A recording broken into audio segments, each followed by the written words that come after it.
Hello and welcome back to MindSpanse. My name is Craig and I want to thank you for taking some time with me today.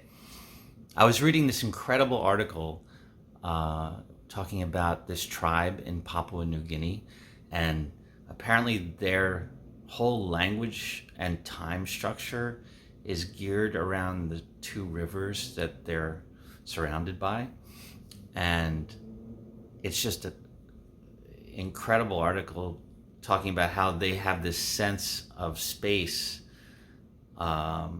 meaning like they see the world from a top-down view, and so they really know their coordinates of where they are as it relates to the rivers. And so everything is relates to the rivers. Time, actually, the rivers kink, so the time has like a kink in it. It's hard for us to even imagine what that might be like.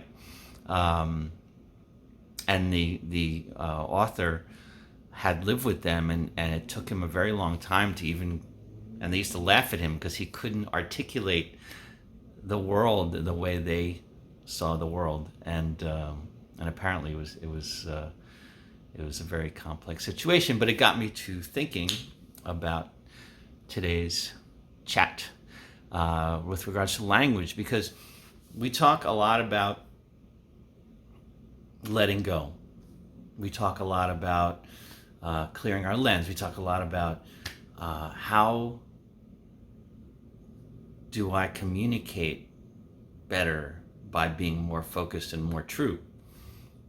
And sometimes we forget like the simplest things, which is language sits on top of the self, right? So we're all born and we are a blank slate or tabula rasa, maybe not, I don't know.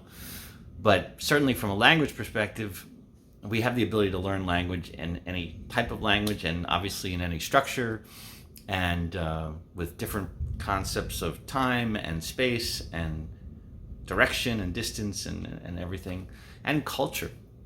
And so all these different languages, ones we're familiar with and ones we're not familiar with, create a very specific lens and toolbox by which we can talk about the world around us. And it sounds really, really simple, but it's so complex, particularly as it relates to how we interact with other people, the words that we choose to define or express a feeling or define ourselves or others or whatnot. You know, these all have power and meaning. Words are powerful.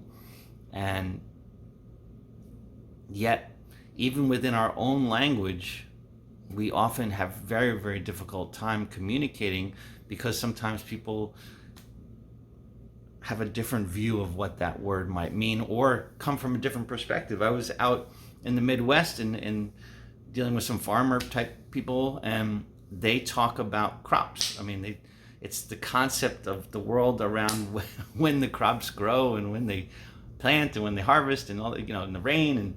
And obviously living in New York City, we don't talk a lot about that, except when I can't get fresh corn at the grocery store or something like that.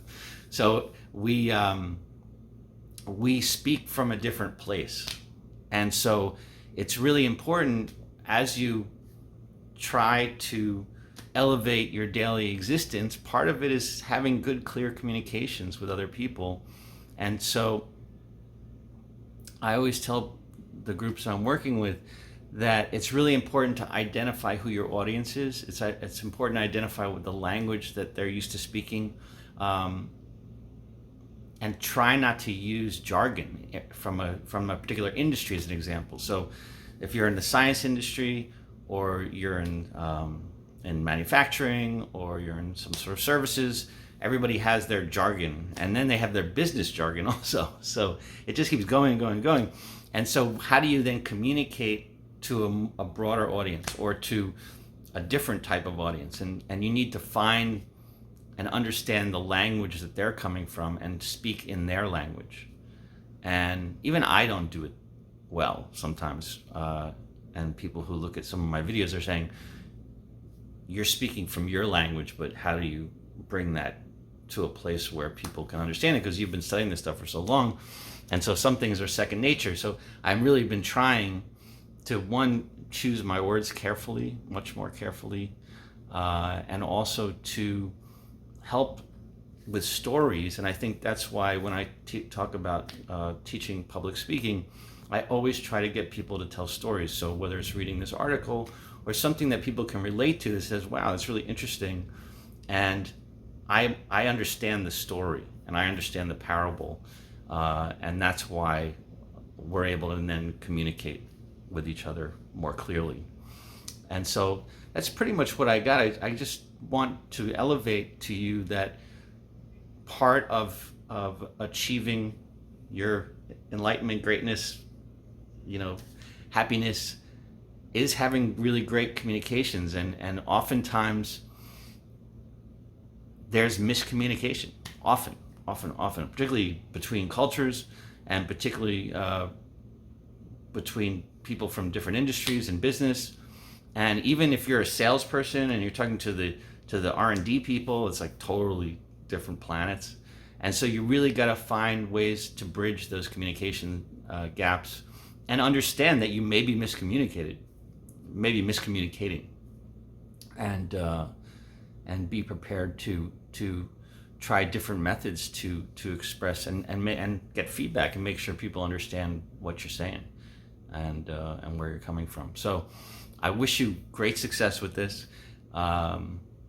It's an endless challenge because it just pops up all the time, and particularly when you're traveling overseas or whatnot. But it could be just going anywhere and just a different language. So have an awesome day. It's pouring out here, so I was going to go out to the park and tape, but not today. So have a great time, and definitely subscribe to the channel, like it, share it, and I'll speak to you real soon.